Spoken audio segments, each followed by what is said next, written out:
आपको सीधे दिल्ली लिए चलते हैं, जहां पर भारतीय जनता पार्टी का राष्ट्रीय अधिवेशन चल रहा है और देश के प्रधानमंत्री नरेंद्र मोदी अधिवेशन को संबोधित कर रहे हैं। अच्छा होगा आपका आपका ये उत्साह, आपका प्यार मेरी सर आंखों पर। कृपा करके बैठिए।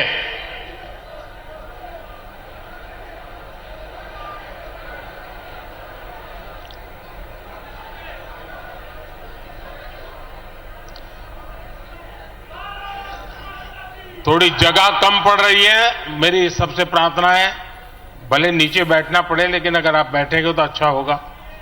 इधर से मेरे साथियों से आग्रह है, आप यहां सुनाई देता है मेरी बात? सुनाई देती है?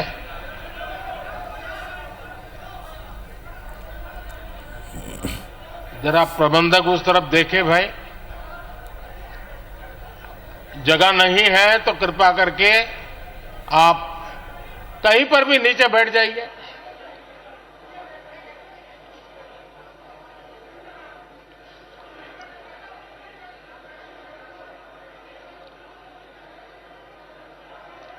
भारत माता की, भारत माता की। राष्ट्रीय अधिवेशन में यहां उपस्थित और देश के कोने कोने से जुड़े प्रत्येक भाजपा कार्यकर्ता का मैं अभिनंदन करता हूं।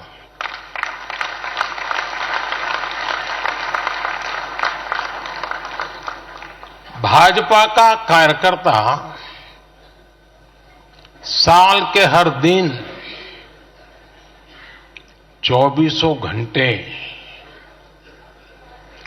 देश की सेवा के लिए कुछ न कुछ करता ही रहता है।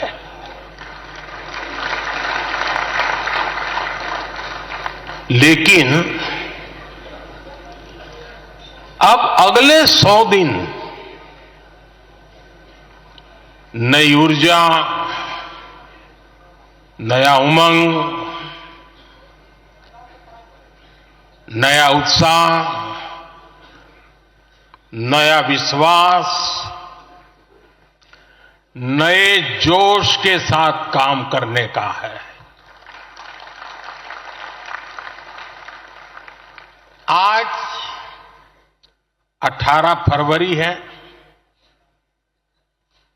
और इस कालखंड में जो युवा 18 वर्ष के पड़ाव पर पहुंचे हैं, वो देश की 18वीं लोकसभा का चुनाव करने वाले हैं।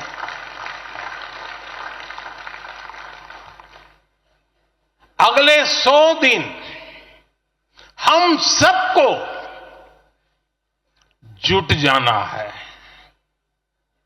हर नए वोटर तक पहुंचना है, हर लाभार्थी तक पहुंचना है, हर वर्ग, हर समाज, हर पंथ, परंपरा, सब लोगों के पास पहुंचना है। हमें सबका विश्वास हासिल करना है। और जब सबका प्रयास होगा तो देश की सेवा के लिए सबसे ज्यादा सीटें भी बीजेपी को ही मिलेगी।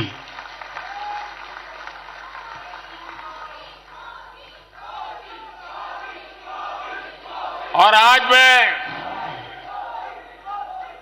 कल मुझे पदाधिकारियों के साथ बैठने का अवसर मिला। कल दोपहर से आप सबके साथ बैठने का अवसर मिला। मैं नड्डा जी को और उनकी पूरी टीम को और आप सबको बधाई देता हूं। जब मैं पदाधिकारियों की बैठक में साल भर के काम का रिपोर्टिंग सुन रहा था, मैं सचमुच में इतना प्रभावित हुआ कि भाजपा के कार्यकर्ता सत्ता में रहने के बावजूद भी समाज के लिए इतना करते हैं, दिन रात दौड़ते हैं, संकटों के बीच भी करते हैं और सिर्फ भारत मां की जय के लिए करते हैं। ये 2 दिन भी जो चर्चा हुआ, विचार विमर्श हुआ है, देश के उज्जवल भविष्य के लिए हमारे संकल्प को दृढ़ करने वाली हर बातें हुई है। मैं इस भव्य आयोजन के लिए प्रेरक विषयों के लिए आप सबको भी, देश भर के कार्यकर्ताओं को भी नड्डा जी के माध्यम से सबका अभिनंदन करता हूं। साथियों, आज मैं समस्त देशवासियों की तरफ से संत शिरोमणि आचार्य श्री 108 पूज्य विद्यासागर जी महाराज को श्रद्धापूर्वक, आदरपूर्वक नमन करते हुए श्रद्धांजलि देता हूं। उनके संलेखन समाधिस्थ होने की सूचना मिलने के बाद उनके अनुयायी शोक में हैं, हम सभी शोक में हैं। और मेरे लिए तो यह एक व्यक्तिगत क्षति जैसा है। वर्षों तक मुझे व्यक्तिगत रूप से अनेक बार उनसे मिलने का, उनके दर्शन करने का, उनके मार्गदर्शन प्राप्त करने का अवसर मिला है।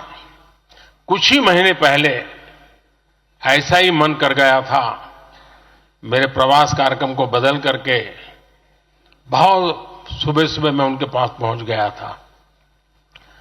तब पता नहीं था कि मैं दोबारा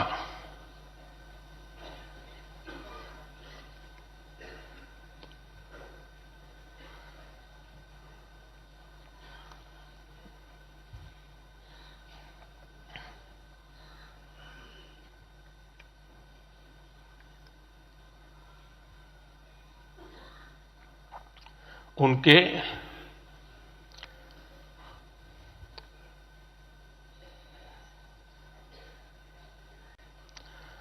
दर्शन नहीं कर पाऊंगा।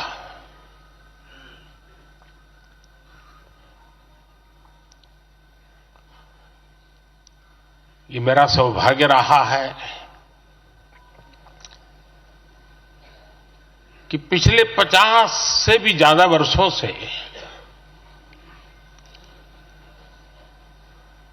मुझे देश के गणमान्य आध्यात्मिक मूर्तियों के निकट रहने का, उनके आशीर्वाद पाने का अवसर रहा है। और इसलिए मैं उस आध्यात्मिक जगत की उस शक्ति को भलीभांति जानता हूं, समझता हूं, अनुभव करता हूं। आपको सुनकर के आश्चर्य होगा कि वे तो दिगंबर परंपरा से थे। उनका जीवन कैसा होता है हम जानते हैं, लेकिन शायद ही कोई ऐसी महत्वपूर्ण घटना ऐसी नहीं होगी या मेरी तरफ से कुछ महत्वपूर्ण किसी काम में मेरा संबंध आया हो, 24 घंटे के भीतर भीतर उसका एनालिसिस करके मुझे उनका संदेश आता था। यानी कितने जागरूक थे।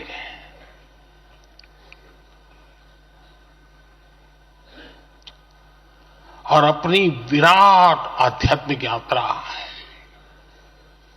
और उसके बाद भी वो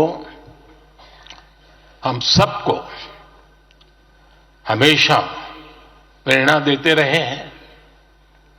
जीवन भर उतनी सौम्यता के साथ उनका लोगों को मिलना, उन्होंने हमारे युवाओं को परंपराओं से जोड़ा, गरीबों तक शिक्षा और स्वास्थ्य की सुविधाएं पहुंचाई। उनका पूरा जीवन उस व्यक्ति के लिए प्रेरणा जैसा है जिसने गरीबों और वंचितों के लिए काम करने का संकल्प लिया है।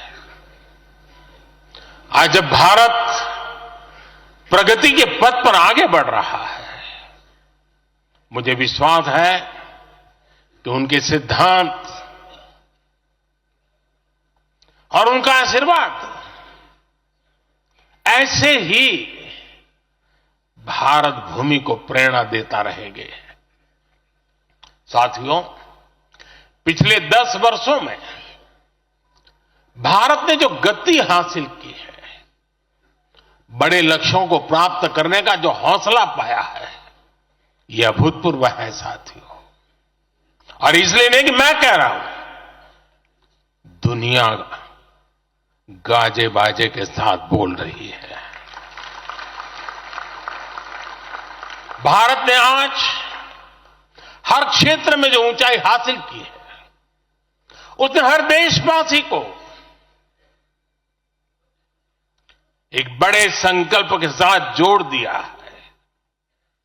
और यह संकल्प है विकसित भारत का। अब देश न छोटे सपने देख सकता है और देश न अब छोटे संकल्प ले सकता है। सपने भी विराट होंगे, संकल्प भी विराट होंगे। और ये हमारा सपना भी है, हम सबका संकल्प भी है कि हमें भारत को विकसित बनाना है। और इसमें अगले 5 वर्षों की बहुत बड़ी भूमिका होने जा रही है। अगले 5 साल में भारत को पहले से भी कई गुना तेजी से काम करना है। अगले 5 साल में हमें विकसित भारत की तरफ एक लंबी छलांग लगानी है। लेकिन भाई और बहनों, सारे लक्ष्यों की प्राप्ति के लिए पहली शर्त है सरकार में भाजपा की जोरदार वापसी।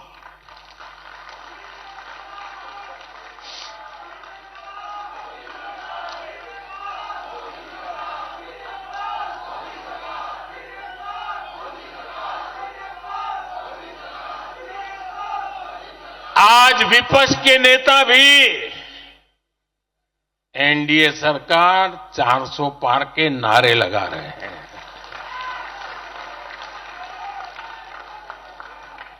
और एनडीए को 400 पार कराने के लिए भाजपा को 370 का माइलस्टोन पार करना ही होगा।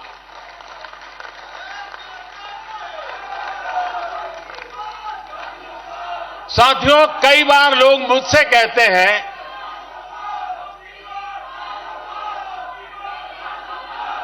मुझे कहते रहते कि अरे मोदी जी, आपने इतना तो सब कुछ कर लिया, जो बड़े बड़े संकल्प आपने लिए वो तो पूरे कर लिए, अब क्यों इतनी भागदौड़ करनी। साथियों, पूरा देश मानता है 10 साल का बेदाग कार्यकाल और 25 करोड़ लोगों को गरीबी से बाहर निकालना ये सामान्य उपलब्धि नहीं है। पूरा देश मानता है हमने देश को महाघोटालों और आतंकी हमलों के खौफ से मुक्ति दिलाई है। पूरा देश मानता है हमने गरीब और मिडिल क्लास का जीवन बेहतर करने का प्रयास किया है। लेकिन जो लोग सोचते हैं कि बहुत हो गया, ऐसा सोचने वालों को मैं एक पुरानी घटना जरूर बताना चाहूंगा। एक बार एक बहुत बड़े नेता मुझे मिले, मेरे प्रधानमंत्री पद के दूसरे कार्यकाल पे। बोले, मोदी जी, प्रधानमंत्री बनना बहुत बड़ी बात है, आप बन गए। आपने इतने दशकों का संगठन का भी काम कर लिया, मुख्यमंत्री के रूप में भी इतना लंबा समय रह चुके, प्रधानमंत्री में भी दोबारा आ गए। अब इतना काम पा लिया है, अब तो थोड़ा बैठो, आराम करो, बहुत कर लिया। ये उन्होंने मुझे कहा था। उनकी वो भावना राजनीति के पुराने अनुभवों से थी। लेकिन साथियों, हम राजनीति के लिए नहीं, राष्ट्र नीति के लिए निकले हैं। हम तो छत्रपति शिवाजी महाराज को मानने वाले लोग हैं। जब छत्रपति शिवाजी महाराज का राज्याभिषेक हुआ तो उन्होंने ये नहीं किया कि अब तो छत्रपति बन गए, सत्ता मिल गई तो चलो उसका आनंद लो। उन्होंने अपना मिशन जारी रखा। ऐसे ही उनसे प्रेरणा लेकर के मैं अपने सुख वैभव के लिए जीने वाला व्यक्ति नहीं हूं। मैं बीजेपी सरकार का तीसरा टर्म सत्ता भोग के लिए नहीं मांग रहा हूं। मैं राष्ट्र का संकल्प लेकर निकला हुआ व्यक्ति हूं। अगर मैं अपने घर की ही चिंता करता तो आज करोड़ों गरीबों के घर नहीं बना पाता। मैं देश के करोड़ों बच्चों के भविष्य के लिए जीता हूं, जागता हूं, जूझता रहता हूं। देश के करोड़ों युवाओं, करोड़ों बहनों बेटियों, करोड़ों गरीबों का सपना ही मोदी का संकल्प है।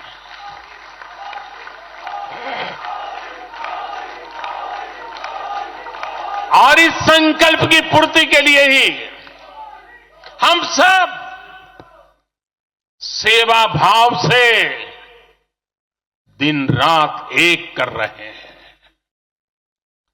10 वर्षों में हमने जो हासिल किया, साथियों, वो तो एक पड़ाव मात्र है। मंजिल तक पहुंचने का एक नया विश्वास है। अभी हमें देश के लिए, कोटि कोटि भारतीयों के लिए, हर भारतीय का जीवन को बदलने के लिए बहुत कुछ हासिल करने का सपने हैं, संकल्प है, और उसके लिए बहुत से निर्णय भी बाकी है। साथियों, आज भाजपा युवा शक्ति, नारी शक्ति, गरीब और किसान की शक्ति को विकसित भारत के निर्माण की शक्ति बना रहा है। पहले लोगों को लगता था कि सरकारें बदलती हैं, व्यवस्था नहीं बदलती। हमने सच्चे अर्थ में सामाजिक न्याय की भावना से हर व्यवस्था को पुरानी सोच, पुरानी अप्रोच से बाहर निकाला। जिनको किसी ने नहीं पूछा, हमने उन्हें पूछा है। इतना ही नहीं, हमने उसको पूजा है। आदिवासियों में भी, सबसे पिछड़ी जनजातियों को पहले किसी ने नहीं पूछा। हमने उनके लिए पीएम जनमन योजना बनाई। लाखों विश्वकर्मा परिवारों को किसी ने नहीं पूछा। हमने उनके लिए पीएम विश्वकर्मा योजना बनाई। रेहड़ी ठेले फुटपाथ पर काम करने वाले लाखों साथियों के बारे में किसी ने नहीं सोचा। हमने उनके लिए पीएम स्वनिधि योजना बनाई। साथियों, पहले की सरकारों ने महिलाओं के हितों की, उनके जीवन में आ रही परेशानियों की भी कभी चिंता नहीं की। हमारे यहां बेटियों को गर्भ में ही मार डालने की कितनी विराट समस्या थी। हमने इसके लिए सामाजिक चेतना, साथ साथ कड़े कानून दोनों का सहारा लिया। पहली बार देश में बेटी बचाओ बेटी पढ़ाओ जैसा एक जन आंदोलन चला, जिसका एक बहुत ही सार्थक प्रभाव हुआ। हमने बालिकाओं के, महिलाओं के पोषण पर विशेष बल दिया। हमने पोषण अभियान चलाया ताकि गर्भवती महिलाओं को उचित मदद मिल सके। स्वस्थ महिला ही स्वस्थ संतान को जन्म दे सकती है। गर्भ के समय महिलाओं को उचित पोषण मिले, इसके लिए मातृ वंदना योजना के तहत 3.25 करोड़ से अधिक बहनों को सीधी मदद दी। हमने सुरक्षित मातृत्व अभियान के तहत लगभग 5 करोड़ गर्भवती महिलाओं को हेल्थ चेकअप किया। प्रयास यही था कि माता और शिशु दोनों के जीवन पर पहले जो खतरे रहते थे उन्हें कम किया जा सके। 2014 से पहले महिला सुरक्षा को लेकर कितनी चिंताएं होती थी। हर कोई चिंतित रहता था। हमने रेप, बलात्कार ऐसे अपराधों को, संगीन अपराधों में फांसी की सजा सुनिश्चित की।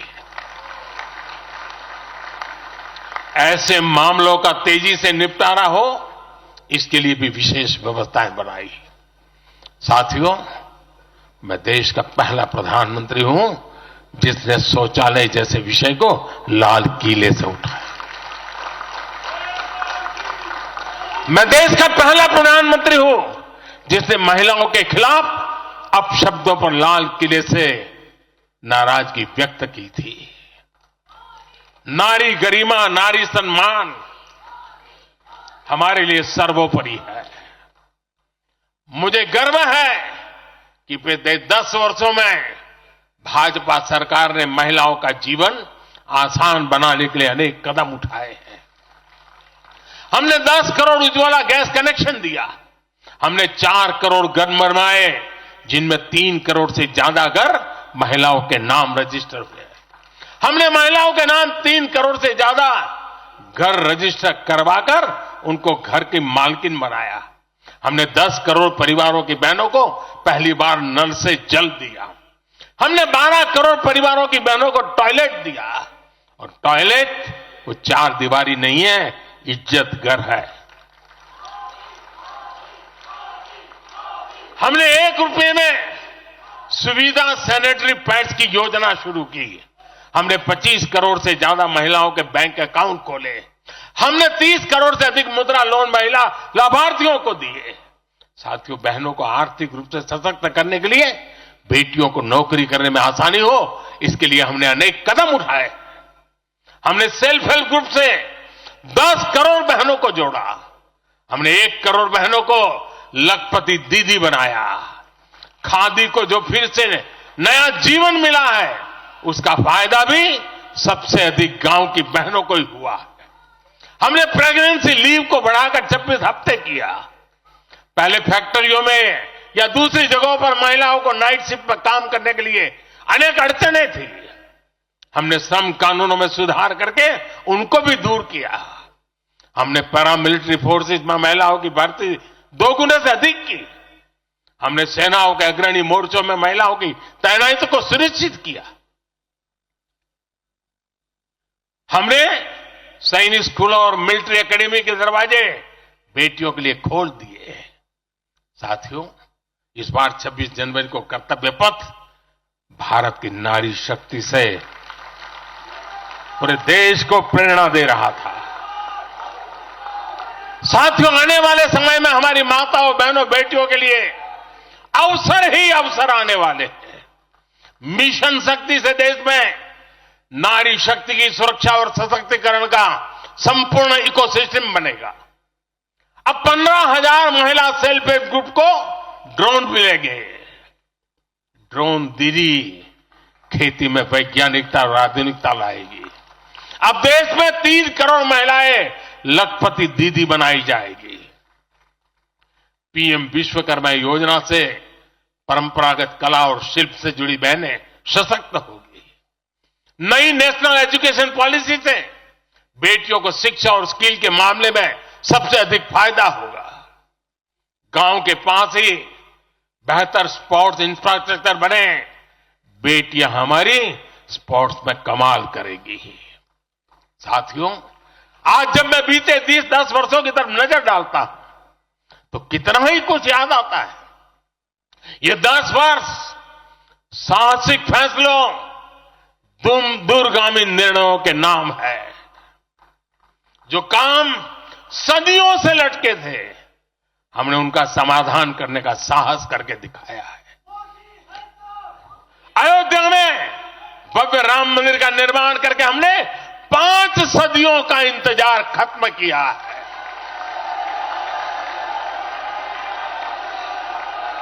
गुजरात के पावागढ़ में 500 साल बाद धर्म ध्वजा फहराई गई है।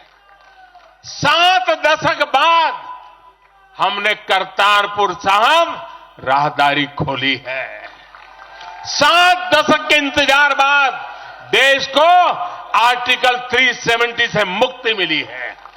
लगभग 6 दशक बाद राजपथ कर्तव्य पथ के नए स्वरूप में सामने आया है।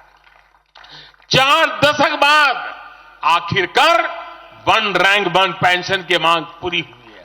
3 दशक बाद आखिरकार देश को नई राष्ट्रीय शिक्षा नीति मिली है। 3 दशक बाद आखिरकार लोकसभा और विधानसभा में महिलाओं को आरक्षण मिला है।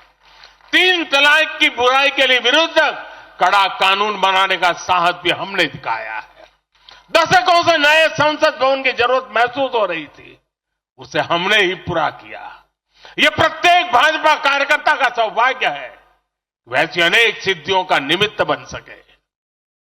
साथियों, कोई भी देश हो, वो अपना भविष्य तभी संवार सकता है जब वह अपने इतिहास को सहज कर रखता है। बीते वर्षों में भारत ने अपने इतिहास को सहेजा भी है, संवारा भी है। हमने नेशनल वॉर मेमोरियल का निर्माण किया। हमने राष्ट्रीय पुलिस स्मारक बनाई। हमने अंडमान में नेताजी सुभाष और परमवीर चक्र विजेताओं के नाम पर द्वीपों का नामकरण किया। हमने दांडी में नमक सत्याग्रह का आधुनिक स्मारक का निर्माण किया। हमने बाबा साहब आंबेडकर से जुड़े पंच तीर्थ को विकसित किया। हमने रांची में भगवान बिरसा मुंडा की स्मृति में म्यूजियम बनाया। सरदार पटेल को समर्पित स्टैच्यू ऑफ यूनिटी हमारे कार्यकाल में बनी। 31 अक्टूबर को राष्ट्रीय एकता दिवस हमारी सरकार ने घोषित किया। 15 नवंबर को जनजातीय गौरव दिवस के रूप में घोषित करने का अवसर हमें मिला। 14 अगस्त को विभाजन विभीषिका दिवस के रूप में याद करने का निर्णय हमारी सरकार ने लिया। 26 दिसंबर को हमने साहिबजादों की स्मृति में वीर बाल दिवस घोषित किया। 26 नवंबर को संविधान दिवस घोषित करने का फैसला भी हमारी सरकार ने किया और 21 जून को संयुक्त राष्ट्र ने इंटरनेशनल योगा डे भी हमारी ही सरकार के प्रयासों से घोषित किया। साथियों, विपक्ष के हमारे दल भले ही योजनाओं को पूरा करना न जानते हो, लेकिन झूठे वादे करने में इनका कोई जवाब नहीं रहा है। बावजूद इसके आज एक वायदा करने से ये सारे राजनीतिक दल घबराते हैं। एक भी राजनीतिक दल के मुंह से नहीं सुना होगा आपने, जो वायदा हम कर रहे हैं ना, इसका जिक्र तक करने का उनमें सामर्थ्य नहीं है।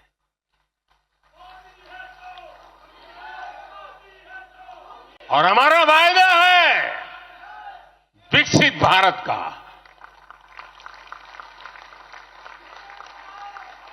इन लोगों ने स्वीकार कर लिया है कि लोग भारत को विकसित नहीं बना सकते।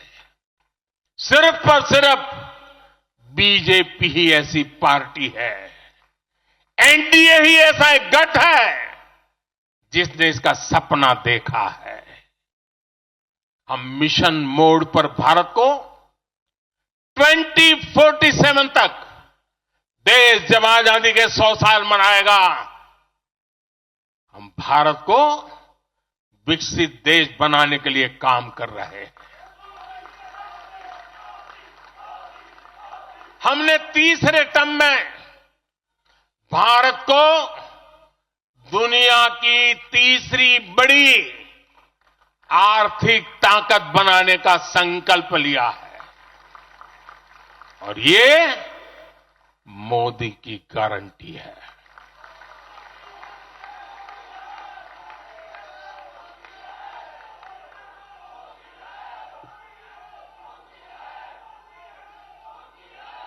और जब मैं भारत को तीसरी आर्थिक ताकत बनाने की बात करता हूं तो उसका मतलब भी बहुत गहरा है।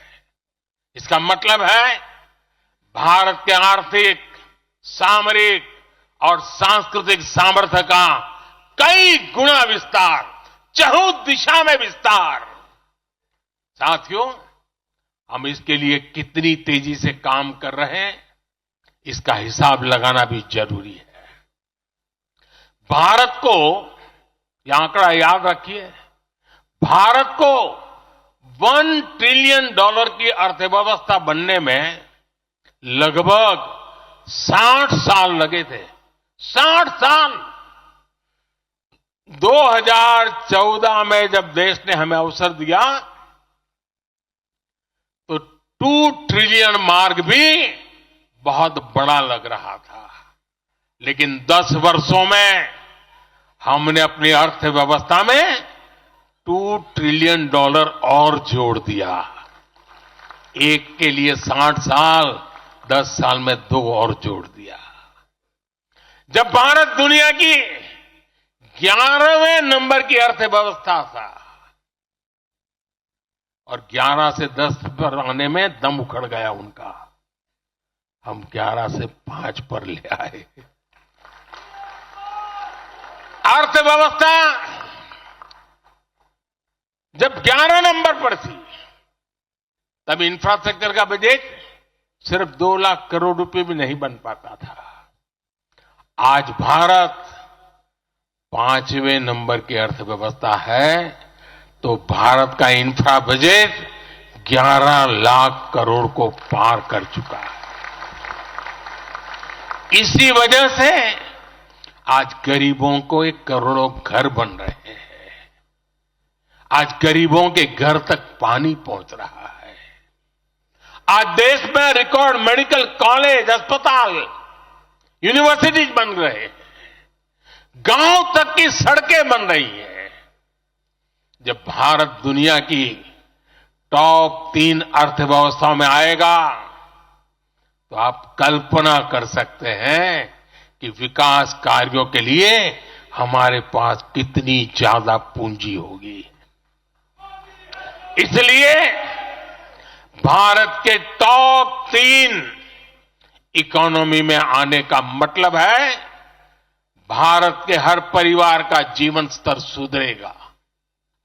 भारत के हर परिवार की आय बहुत अधिक बढ़ जाएगी। भारत का पब्लिक ट्रांसपोर्ट और आधुनिक बनेगा। भारत में रोजगार के लिए नए सेक्टर खुलेंगे, रोजगार के और ज्यादा मौके मिलेंगे। भारत के युवाओं को भारत में ही फंडिंग के ज्यादा से ज्यादा अवसर आएंगे। भारत की महिलाओं को हर मोर्चे पर आगे बढ़कर नेतृत्व करने का मौका मिलेगा। हमारे किसान लेटेस्ट टेक्नोलॉजी से जुड़कर काम करेंगे। कृषि उत्पाद में वैल्यू एडिशन करेंगे।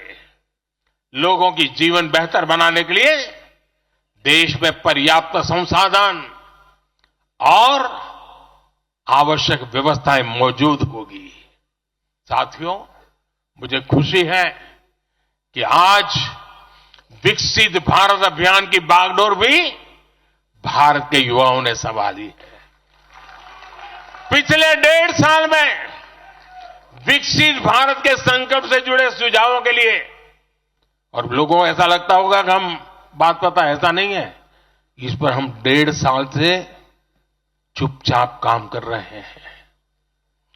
सरकार की मशीनरी को लगाया है और आपको जानकर के खुशी होगी, अब तक 15 लाख लोगों से ज्यादा लोगों ने विकसित भारत कैसा हो, रोडमैप कैसा हो, इनिशिएटिव कैसे हो, नीतियां कैसी हो, इसमें विचार विमर्श हुआ है। लोगों ने अपने आइडियाज दिए हैं और आपको जानकर के और खुशी होगी, इन 15 लाख में से आधे से ज्यादा वो लोग हैं जिनकी उम्र 35 से कम है। पूरी युवा सोच के साथ हम आगे बढ़ रहे हैं। इन लाखों युवाओं ने विकसित भारत का रोडमैप सुझाया है। साथियों, युवा ऊर्जा से भरा हुआ भारत आज अपने लिए बड़े लक्ष्य तय कर रहा है, और जो लक्ष्य तय करता है अपनी आंखों के सामने उसे प्राप्त भी करता है।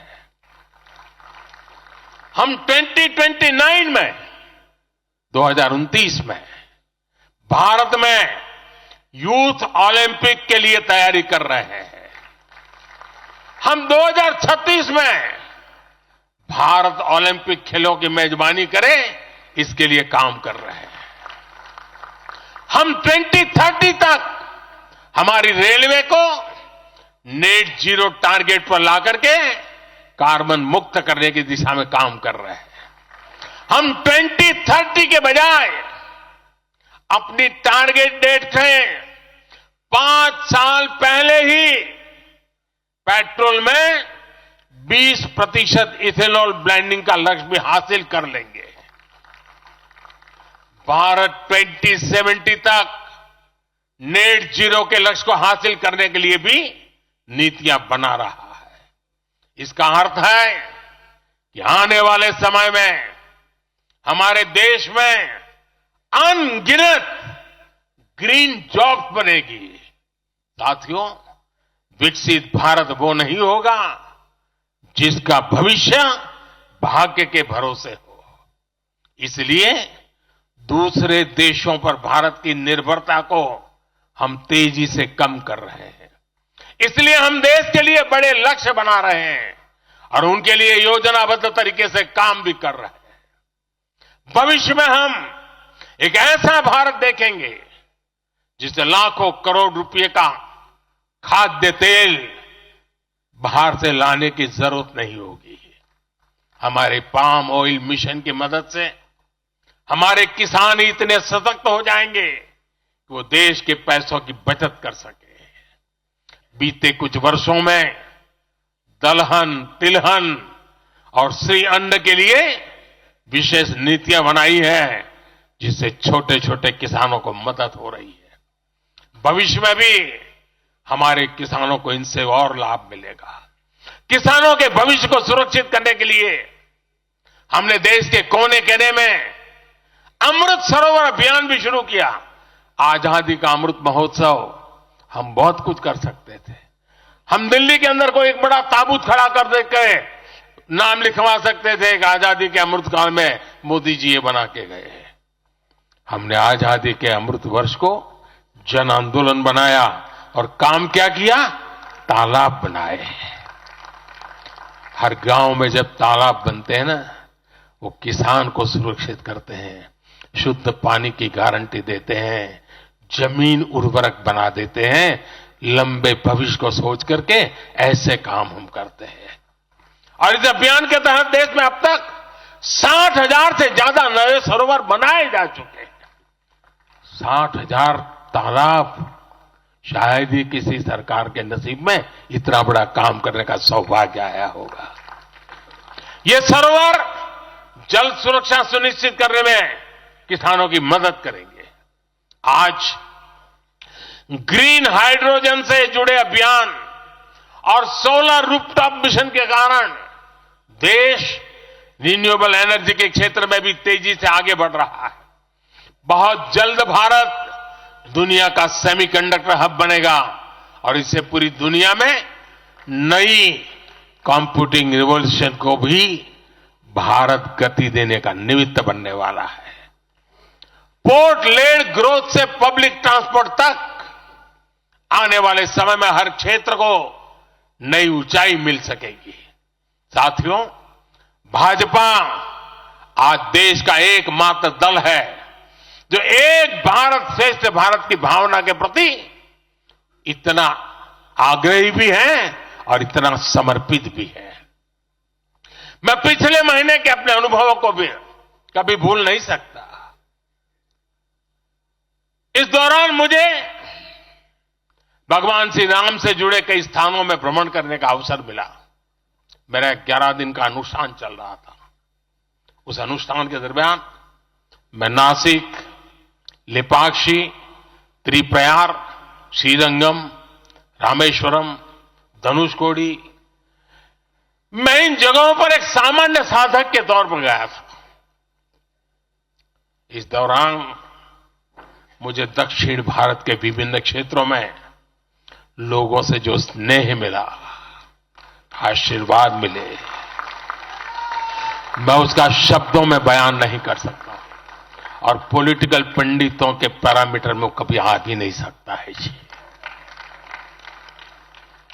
जब मैं सड़कों से गुजर रहा था, लोग अपने वचन से, अपने भावों से मुझ पर अपना आशीर्वाद बरसा रहे थे। इस दौरान मुझे कंब रामायण का पाठ सुनने का अवसर मिला। ये ठीक उसी जगह पर हुआ जहां महान कवि कंबन ने 800 वर्ष पहले अपने रामायण की रचना की थी। आप कल्पना कर सकते हैं उसी स्थान पर बैठ करके जो मैं कंब रामायण सुन रहा था, उस भाव विश्व को मैं ही अनुभव कर सकता हूं। एक ऐसा अद्भुत क्षण था जिसमें एक भारत श्रेष्ठ भारत की भावना पूरी तरह समाहित थी। मुझे विश्वास है कि आप सभी ने भी कम अधिक मात्रा में इसे महसूस किया होगा। हम हमेशा विभिन्न तरीके से देशवासियों को करीब लाने का निरंतर प्रयास करते हैं। एकता के सूत्र में बांधने के लिए हमारी कोशिश रहती है। चाहे संयुक्त राष्ट्र में पहली बार जाकर के कोई तमिल में बोलता है, जगत गुरु बसवेश्वरा का संदेश दूर दूर तक पहुंचाने के लिए हम लेके जाते हैं। काशी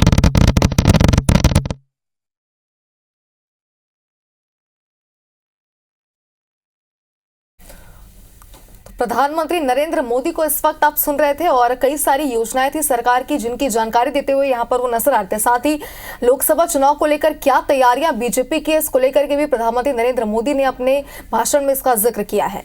हम हर राज्य में लेकर के जाते हैं। हमारे राजभवनों में हर राज्यों के स्थापना दिवस बनाए जाते हैं। कोई भी राज्य भवन होगा, नागालैंड का भी वहां स्थापना दिवस मनाया जाएगा और गुजरात का भी मनाया जाएगा, महाराष्ट्र का भी मनाया जाएगा, गोवा का भी मनाया जाएगा। हर राजभवन में राष्ट्रीय एकता का एक प्रकार से उत्सव बना दिया जाता है। हम अपनी विविधता को सेलिब्रेट करते हैं। एक भारत श्रेष्ठ भारत की भावना हमारे दिल के बहुत करीब है। इसे मजबूत बनाने के लिए हम काम करते हैं। साथियों, एक भारत श्रेष्ठ भारत की भावना हमारी गवर्नेंस में भी दिखाती है। हर क्षेत्र के विकास पर हमारा पूरा फोकस है। नॉर्थ ईस्ट का उदाहरण आपके सामने है।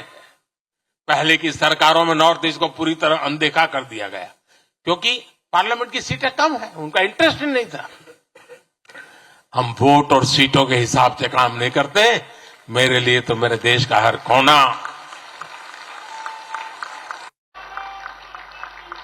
समृद्ध हो, विकसित हो, ये हमारा भाव है। आज चाहे सियाचिन हो या फिर देश के आकांक्षी जिले हो, कोई हमसे दूर नहीं है। वो गांव जिन्हें पहले आखिरी गांव कहा जाता था, हमारे लिए देश के वो पहले गांव बन गए। और मेरे सारे कैबिनेट के मंत्री उन गांवों में रात बिता करके आए। कुछ मंत्रियों को तो -15 डिग्री में रात को रुकना पड़ा वहां, क्योंकि हम आत्मसात करना चाहते हैं। हमारे लिए देश का हर हिस्सा महत्वपूर्ण है, हर हिस्से पर हमारा फोकस है। साथियों, जो भी राजनीति में दिलचस्पी रखता है और जिसके लिए लोकतांत्रिक मूल्य प्रमुख रहते हैं, वो भी अगर न्यूट्रल है तो पब्लिकली हमारी प्रशंसा करते हैं, न्यूट्रल नहीं है तो खानगी में तो कर ही देते हैं। इसकी एक बड़ी वजह है, हमने समय के साथ खुद को सकारात्मकता के साथ बदलने का प्रयास किया है। हमने अपनी राजनीतिक व्यवस्था को नए और आधुनिक विचारों के लिए खुला रखा है। आजादी के बाद वर्षों तक जिन्होंने हमारे देश पर शासन किया, उन्होंने एक व्यवस्था बना दी थी। उस व्यवस्था में कुछ बड़े परिवारों के लोगों को ही सत्ता के केंद्र में रहे, उनके आसपास रहने वाले लोगों को ही राजनीतिक ताकत मिलती रही। अहम पदों पर परिवार के करीबियों को ही आगे बढ़ाया गया। हमने इस व्यवस्था को भी बदल दिया। हमने नए लोगों को मौका दिया कि वो हमारी व्यवस्था का हिस्सा बने और परिणाम ला करके दिखाएं। इससे व्यवस्था में नयापन आया और इसका लोकतांत्रिक स्वरूप कायम रहा। हमारी कैबिनेट में रिकॉर्ड संख्या में नॉर्थ ईस्ट के मंत्री हैं। नागालैंड से पहली बार एक महिला राज्यसभा सांसद बन गई है। हमें गर्व है कि हमने पहली बार त्रिपुरा के व्यक्ति को काउंसिल ऑफ मिनिस्टर्स के अंदर स्थान दिया है। पहली बार हमारी सरकार में अरुणाचल प्रदेश को कैबिनेट मिनिस्टर मिला। पहली बार गुर्जर मुस्लिम को राज्यसभा के लिए नॉमिनेट किया गया। हमारी सरकार में ही गोवा से कैबिनेट मंत्री बनाया गया। हमें गर्व है कि हम बीजेपी के एक ऐसी संस्कृति का हिस्सा है जो मंत्रालय में रिकॉर्ड ओबीसी प्रतिनिधित्व सुनिश्चित किया जाता है। अमित भाई ने इसका विस्तार से वर्णन किया, इसलिए मैं ज्यादा उसके ऊपर नहीं कहना चाहता हूं। साथियों, हमारी सरकार सबके लिए है। सबका साथ, सबका विकास हमारे काम से ही झलकता है। हमें गर्व होता है जब करतारपुर साहिब कॉरिडोर के द्वारा लाखों सिख श्रद्धालुओं की आध्यात्मिक इच्छाएं पूरी होती है।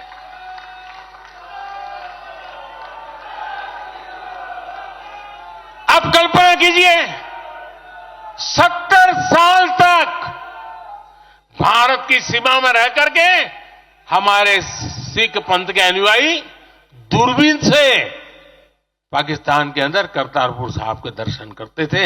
हमने रास्ते खोल दिए दोस्तों। अब वो स्थिति बदल गई है।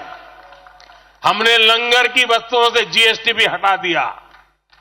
हमने स्वर्ण मंदिर के लिए एफसीआर रजिस्ट्रेशन सुनिश्चित किया, जिससे विदेशियों को सेवा करने का अवसर मिला है। पहली बार वीर बाल दिवस मनाकर हमने सत्य और न्याय के लिए बलिदान देने वाले साहसजादों को, शौर्य को सम्मान दिया। आज केरल का बच्चा भी जानता है कि साहबजादे का बलिदान कैसा था। नागालैंड का बच्चा भी जानता है कि साहबजादों ने कितना बड़ा बलिदान दिया था। साथियों, अफगानिस्तान से भी गुरु ग्रंथ साहब के स्वरूपों को पूरे सम्मान के साथ भारत लाए हैं। इसके साथ ही हमारी सरकार ने हज की प्रक्रिया में सुधार करके यात्रा को सुविधाजनक बनाया। आज बिना महरम के हज करना भी संभव हुआ है। इससे महिलाओं के लिए भी हज करना आसान हुआ और हजारों महिलाएं गई। साथियों, 2014 में जब मैंने शपथ ली तो हमारे कई आलोचक कहते थे, मोदी जी एक राज्य के बारे उनका क्या अनुभव है? इतना बड़ा देश, इतनी बड़ी दुनिया, ये मोदी क्या करेगा, कैसे करेगा? ठीक है, गुजरात चलाया होगा, लेकिन वो सब सोच रहे, देख लें, विदेश नीति को लेकर बड़ी बड़ी बातें कही जाती थी। अभी मैं कुछ दिन पहले ही यूएई और कतर से जाकर के आया हूं। तमाम देशों से हमारे रिश्ते कैसे मजबूत हैं, ये आज दुनिया देख रही है। आज पश्चिमी एशिया के देशों से हमारे संबंध अब तक की सबसे मजबूत स्थिति में है। 2015 में जब मैं यूएई गया था पहली बार, आप हैरान हो जाएंगे, मेरे पहले 34 साल तक देश का प्रधानमंत्री वहां नहीं गया था। सोचिए किस तरह हमने उस पूरे क्षेत्र को छोड़ रखा था। कांग्रेस की सरकारें पूरे वेस्ट एशिया को सिर्फ पाकिस्तान के संदर्भ में देखा करती थी। उन्हें भारतीयों की शक्ति और उनके विश्वास पर भरोसा ही नहीं। लेकिन आज भारत इस क्षेत्र से संबंधों का नया अध्याय लिख रहा है। पहले लोग सोचते थे कि बस तेल का इंपोर्ट कर लेते हैं और यहां से कुछ लेबर बेच देते हैं ताकि उनको रोजी रोटी मिल जाए। नहीं, अब ऐसा नहीं है। आज ट्रेड, टेक्नोलॉजी, टूरिज्म, ऐसे अनेक क्षेत्रों में हमारे संबंध बहुत बेहतर हैं और हम निरंतर विकास कर रहे हैं।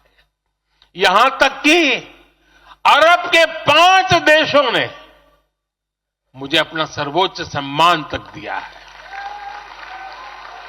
यह सम्मान मोदी का नहीं है, 140 करोड़ भारतीयों के सामर्थ्य का सम्मान है। और भाइयों बहनों, विदेश नीति के जो भी जानकार हैं, वो विदेश से मिले हर संकेत भी पकड़ ले रहे होंगे। आज अलग अलग देशों में सत्ता और विपक्ष के दल ये खुलकर मानते हैं कि भारत के सशक्त होने से पूरी दुनिया का हित होने वाला है। ये पूरी दुनिया मानने लगी है। आज हर महाद्वीप में भारत का सम्मान, भारत की ताकत बढ़ रही है। हर देश भारत से गहरे संबंध बनाने पर जोर दे रहा है। और इन सब के बीच कोई देश हमारी सरकार से बातचीत के लिए, आप जानकर के हैरान होंगे, अभी तो चुनाव बाकी है, लेकिन मेरे पास जुलाई, अगस्त, सितंबर के डेट पड़े हुए निमंत्रण दे करके। इसका अर्थ क्या है? इसका अर्थ है कि दुनिया के विभिन्न देश भी बीजेपी की सरकार की वापसी को लेकर पूरी तरह आश्वस्त है। वो भी जानते हैं, दुनिया का हर देश जानता है, दुनिया की हर शक्ति जानती है, आएगा तो साथियों, कांग्रेस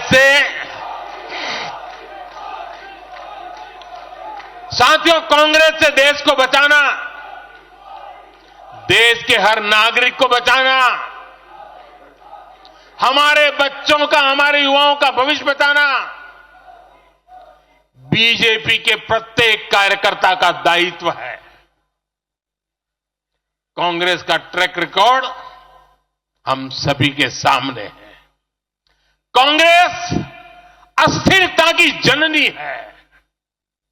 कांग्रेस परिवारवाद की जननी है। कांग्रेस भ्रष्टाचार की जननी है।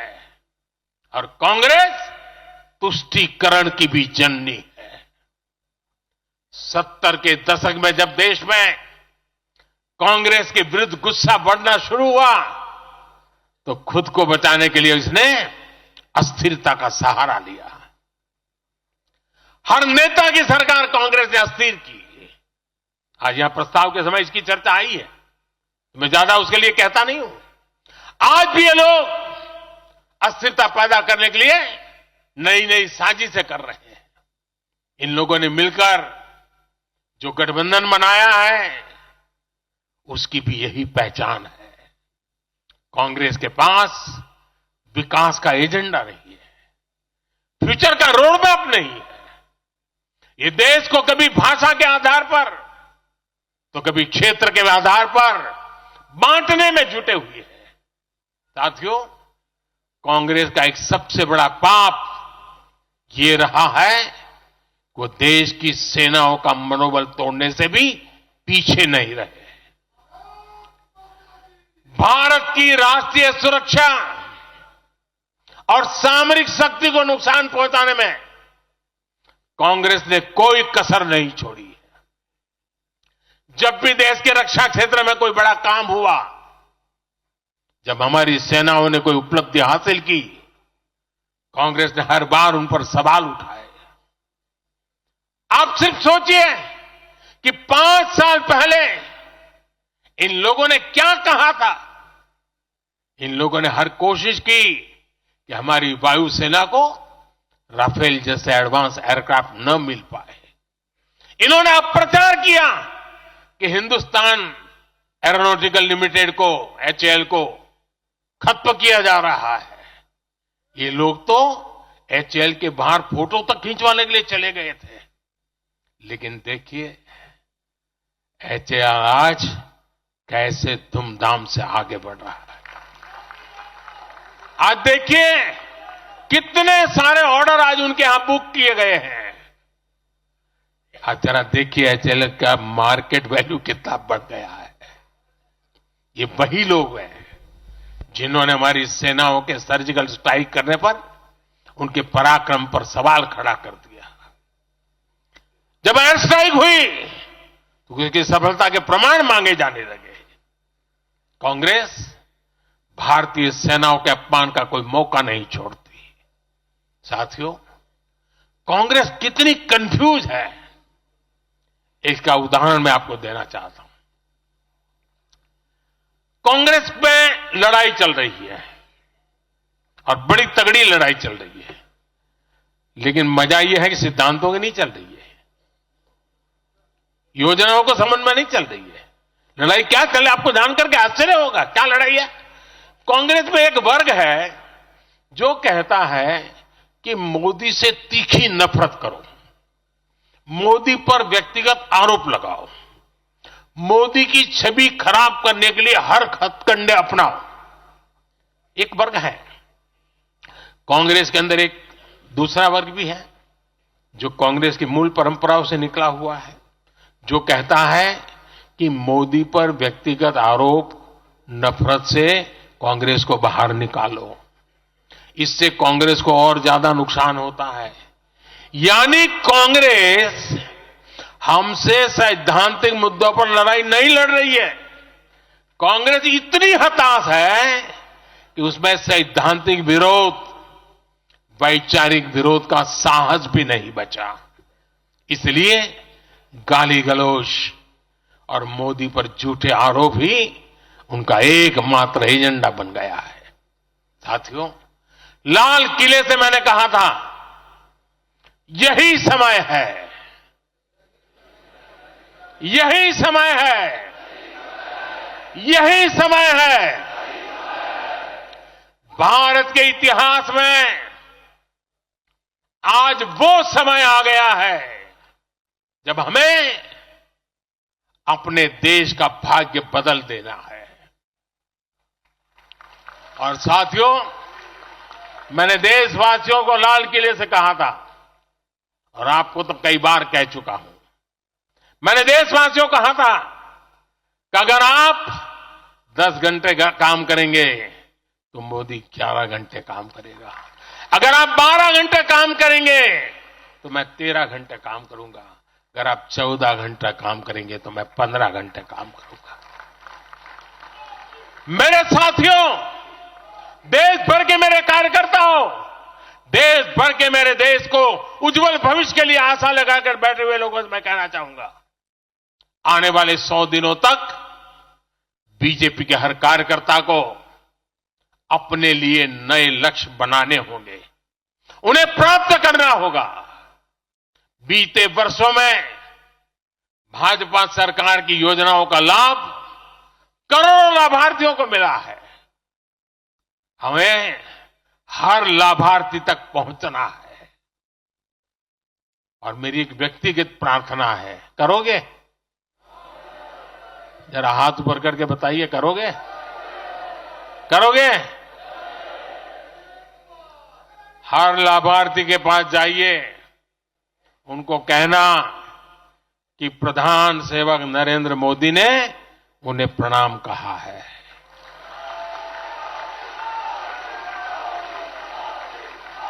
और इसमें आपको नमो ऐप से भी बहुत मदद मिलेगी। आप नमो ऐप के जरिए मेरा प्रणाम और मेरी चिट्ठी उन लाभार्थियों तक जरूर पहुंचाएंगे।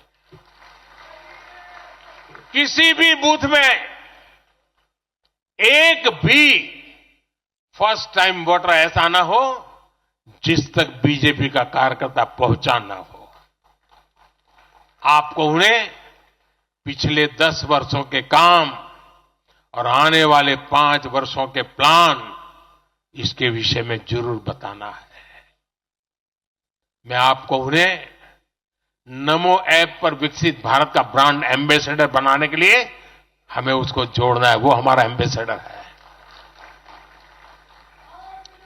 मतदान के दिन इन सभी मतदाताओं को बूथ पर लाकर हमें कमल निशान पर मतदान करवाना है और जहां एनडीए के साथी हो उनके निशान पर मतदान करवाना है। साथियों, हमें याद रखना है, हमें सिर्फ सरकार बनाने के लिए लोगों को नहीं जोड़ना, बल्कि देश बनाने के लिए भी तो लोगों को जोड़ना है। जो किसी भी कारण से अभी भी भाजपा से दूर है, उन तक हमें पहुंचना है। सबका साथ, सबका विकास ही हमारा मंत्र है। हमारे स्वतंत्रता सेनानियों ने जो सपने देखे थे, अब उन्हें पूरा करने का समय आ गया है। और इसके लिए भाजपा जरूरी है। इसके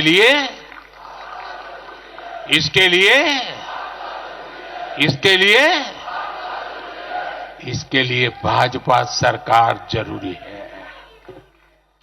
आज देश की जनता कह रही है, भ्रष्टाचार पर सख्त कार्रवाई होती रहे, इसलिए महंगाई पर लगाम लगी रहे, इसलिए देश के दुश्मनों में डर बना रहे, इसलिए निवेश और नौकरी के अवसर बढ़ते रहे, इसलिए भारत तीसरी बड़ी सबसे आर्थिक ताकत बने, इसके लिए भारत में तेजी से इंफ्रास्ट्रक्चर का निर्माण हो, इसलिए आत्मनिर्भर भारत अभियान सफल हो, इसलिए करोड़ों भारतीयों को मुफ्त राशन मिलता रहे, इसलिए किसानों को सम्मान निधि मिलती रहे, 100% लाभार्थी तक तेजी से लाभ पहुंचे, इसलिए साथियों, आप यहां से एक नए संकल्प के साथ अपने क्षेत्र में जाएं। अब की बार